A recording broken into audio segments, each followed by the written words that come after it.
Hi there. Well, in the early days of Top Gear, I used to be a fan, and I used to be a fan when Clarkson came in, and for a period of time, and then I sort of lost interest in it anyway. But the BBC put out this series of Top Gear books called Top Gear. My dad had one of those. Giles Chapman and Richard Porter. And I don't know if that's a Cortina estate, an early one, but still. And the book says your dad's car was as solid and dependable as the man behind the wheel, if not quite as bald. It was another member of the family, a stout ally that transported you to school, to swimming lessons, to days out during the summer, holidays and boring visits to relatives in distant parts of the country, with a soundtrack of Are We Nearly There Yet? Spanning the 50s to the 80s. This book looks back on the heyday of the dad car, from much beloved family workhorses like the Ford Cortina, Vauxhall Viva, to the playground kudos of the Rover SD1. Actually, I used to make one of them because I worked for Rover, and they were an absolutely dreadful car. The early ones that we did had a V8 engine in, and I could tell you some horror stories. And the glamour of the Triumph Stag. Now there is a car. It's a celebration of cars from a time before smarty pants, people carriers and designer off-roaders, when the nearest thing to an airbag was hiding behind your fat brother. Cars that were as flawed, as funny, as lovable as your dad himself. Well, my dad was none of those really, but still, that's a selection of car seat interiors. There's 1 and 2 pages here that are a bit loose. That looks a little bit like an Opel, and no one I know ever had one of those. If I can just find, this is a typical dad, they say. A typical dad. Ford Escort, Mark 1, I think. Mark 1 and 2, 1967 to 1980.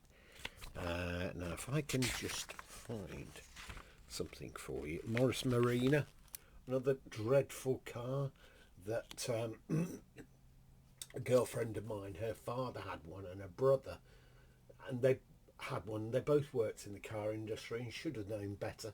And they frequently lost the back end if there was the remotest chance of any snow falling, from 1971 to 1980. A lot of the running gear in early marinas, was taken from 1950s cars.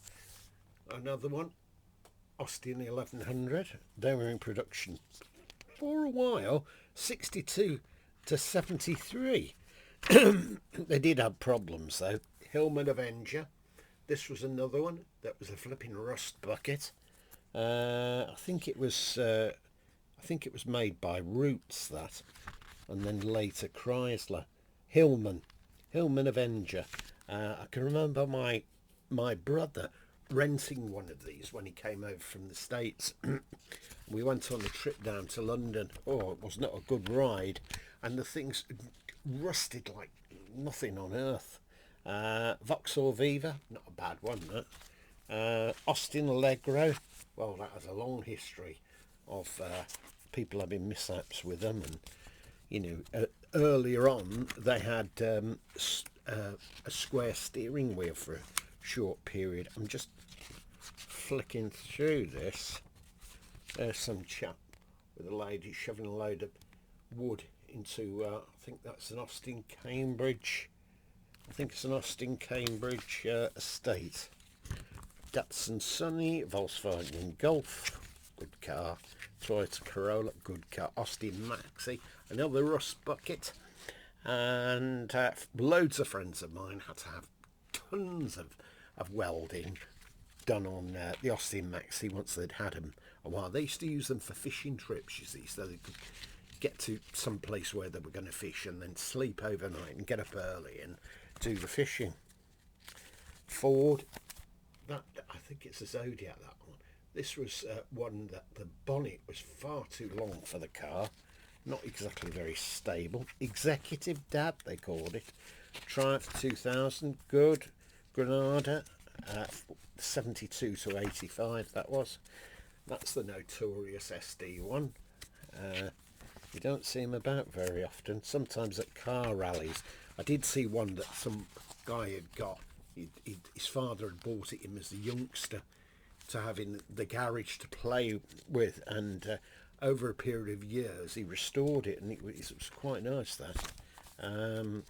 That's the Rover 2000. My father must have built thousands of these because he worked at Solihull, first on Land Rover and then on various models of the Rover. That was a good car though, the Rover 2000. Won a lot of awards. And going back to the Rover ST1, as soon as a car wins an award, as that did, as European Car of the Year, that's the death knell for it. It's usually a nail in its coffin. Mini, we used to have a Mini. There's the Clubman Estate. We also had one of those as well, and then we found out later it had been in a smash. And you'd be driving one way and the car would be going another. See if I can find you. Oh, here's a Hillman Imp. Now, when I first got married, we had a neighbour 2 doors down who was what they call a totter, and he used to scavenge and get bits of metal here, there and everywhere. Anyway, he had one of these, a Hillman Imp, a green Imp, and somehow or other he managed to fit a roof rack on it. Now these things had quite a bad reputation for unreliability. Engine in the boot, and he got a roof rack on it, and he used to move washing machines. He used to buy washing machines very cheaply, and his wife used them until they sort of dropped apart, much like the car. Well, not his car actually, but he also moved 3-piece suites around on the roof of it. How on earth the police didn't pull him over, I don't know. But the thing is, from my memory, this car never broke down. All other people that I know that had Hillman Imps, they were all failing or something got dreadfully wrong. Ford Anglia.